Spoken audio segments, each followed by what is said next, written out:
Benvinguts al Friki Online càpsula 934. Ens anem a Diablo Ediciones i ens anem a aquestes meravelles que estan recuperant dels clàssics del còmic. En aquest cas, el quart volum del Lil Abner de Al Cap.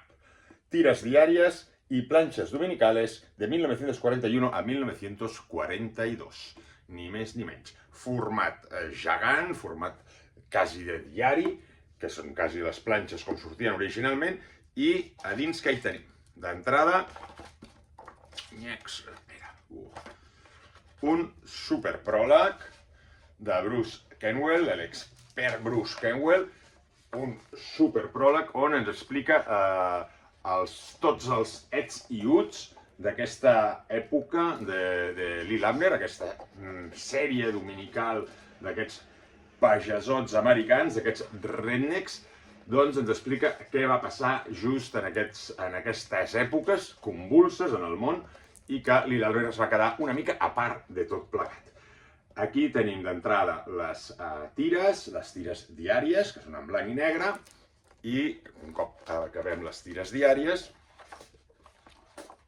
anem a petar a les dominicals. Les dominicals ja són planxes a tot color, superben reproduïdes, i després tornem a les tires diàries, en aquest cas les de 1942, aquí ens ho indica, tires diàries de 1942, també seguim un altre cop amb el blanc i negre, i finalment les platges dominicals de 1942. El dibuix d'Al Cap és impressionant, amb aquests dibuixos arrodonits, amb aquestes formes molt mòbils i molt gestuals, segueix evolucionant, jo crec que ja fa temps que està evolucionat, ja té un estil molt marcat. I què trobem aquí? Doncs diverses coses. Entre una d'elles, un dels articles que surten en aquest pròleg, ens parla de que, clar, comença la intervenció dels Estats Units a la Segona Guerra Mundial. La majoria de còmics s'allisten, per dir-ho d'una manera, a la guerra. Es posen a lluitar contra Hitler, etc, etc.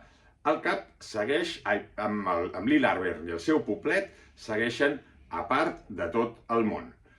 Per què? Per diverses raons, i aquí ho explica. Ens trobarem que Lil Abner el que volia, Lil Abner, confong l'autor i el personatge. Al Cap el que volia era que quan acabés aquest conflicte pogués seguir amb tot el conjunt d'aquella història sense distorsionar la seva idea pretèrita d'aquell poblet americà i amb aquests personatges que aniran voltant pel món. Per tant, no volia trencar aquesta història d'aquests personatges que evolucionen constantment. Són uns personatges realment molt vius. Aquí crea una quantitat de secundaris molt potents i aquests personatges, com bé dic, van evolucionant, van agafant protagonisme molts d'ells.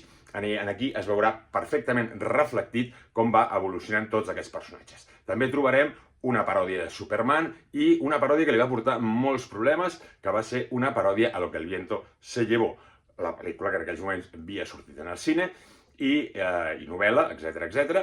Doncs va fer una paròdia que va acabar als jutjats. Tot això ho trobem en el pròleg i a dins les històries realment divertides, amb gags que es van enganxant i que comencen a solapar-se moltes històries, creant diferents fils argumentals en cada una d'elles. Molt potent aquesta edició de Lil Abner, quart volum, espectacular el que està fent Diablo Ediciones amb aquests clàssics. Salut i a llegir còmics!